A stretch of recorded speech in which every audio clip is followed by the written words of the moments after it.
We're here with Rosie, one of the ladies in beef, to have a look at some wines that I think are pretty special with beef. Have a little taste of this English sparkling wine, which comes from Surrey.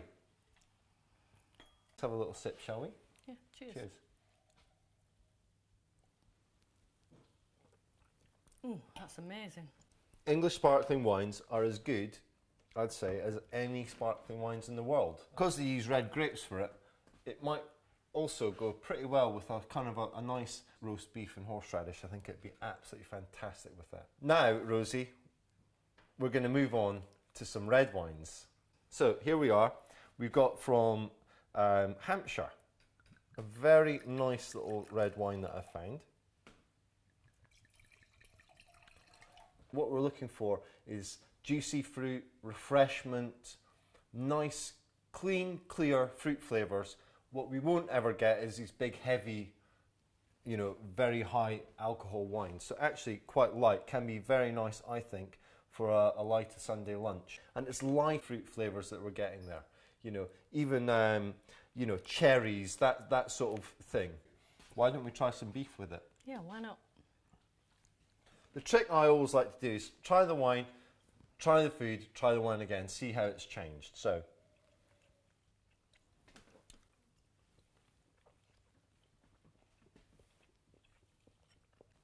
what I find is it just begins to soften the beef a little bit, softens the texture there, and the wine actually becomes more refreshing. Yeah, and even more fruit flavours come out of it. Now the next wine is coming from Sussex. So far we've had Surrey, Hampshire and now Sussex. So we're doing a tour of some of the southern counties of England. I didn't know that there was so much red wine production in this country.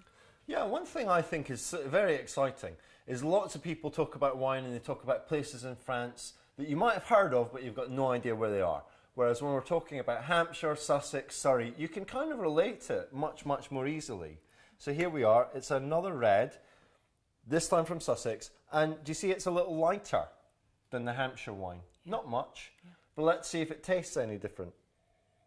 Again, it's got that lovely kind of fruity aroma coming across. Oh, that's different. It's different, yeah. It's got more, the word they use for it is minerality, which means it's refreshing in a way that's kind of, you know, much more savoury and satisfying than the fruitier red wine we just had. And in some ways that could be nice. Whereas this wine we would be thinking of picnics, I think this wine we could actually think of a barbecue because it's got that kind of nice big level of refreshment. It's a good wine to go along with beef. Let's see, let's prove it. Grab a bit. You learning well? Wine, beef.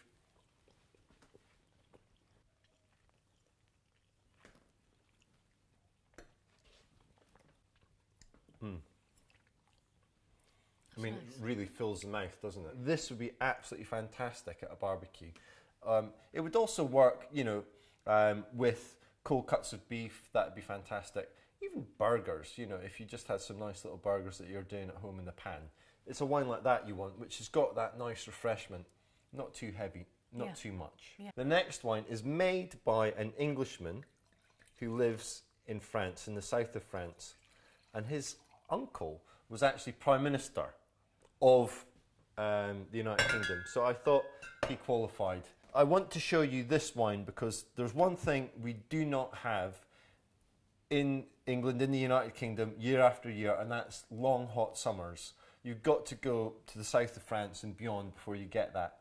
And when you do get that, you get something quite different. Taste the wine, and then I'm going to ask you what's different about this wine.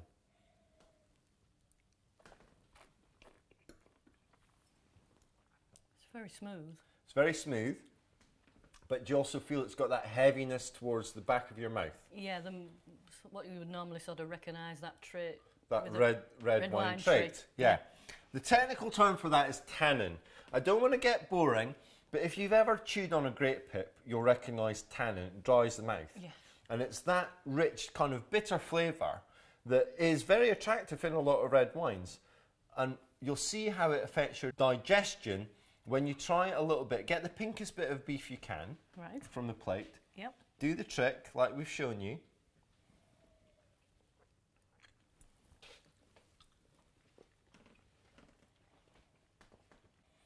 Do you see how the bitter flavours in the red wine completely combine with the flavours in the beef, making the beef actually taste a little bit, where you can taste the sweetness in the beef more and the sweetness in the wine. Believe it or not, this process is the same process they use when they make leather. You know, it's just this combination of the tannin with the protein. It works really well, they combine. That's why if you ever do a beef stew, what do you throw in there? Red wine. And the same process happens as you digest. They say in France, where this wine's from, you don't live by how you eat, you live by how you digest. And this is why their life expectancy is about 89. I mean, it's very, very high. They look 89, even when they're in their teens, but yeah, they live a long, long time. That's an Englishman making a wine that we can all be proud of. You might recognise this next wine, and that's why I've chosen it. I wanted to choose a wine that is available in, I think, every supermarket, so that, you know, if anybody wants to go out and get this next Sunday, this weekend, they can. It's a Cabernet Sauvignon, which is the grape that the wine's made of. That's our favourite grape in this country for red wines. And this is our favourite Cabernet Sauvignon. So there is some reason behind the choice here. I want you to have a little taste of this wine. And again, you can see it's similar in colour to the wine we had a second ago. It's denser. You can't quite see through it. And then you smell it. And it's nice, it's luscious, you know, there's a lot of sunshine, fruits. Because it's from Australia, therefore, you know, just a bit more sunlight than we enjoy here.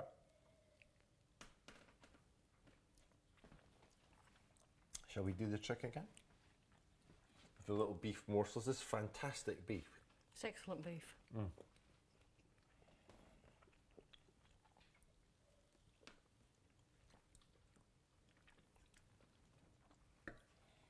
I think it's just a really fantastic way to soften, you know, what can be some quite big, rich flavours, and just to come up with a really good combination where the dish is better and the wine is better.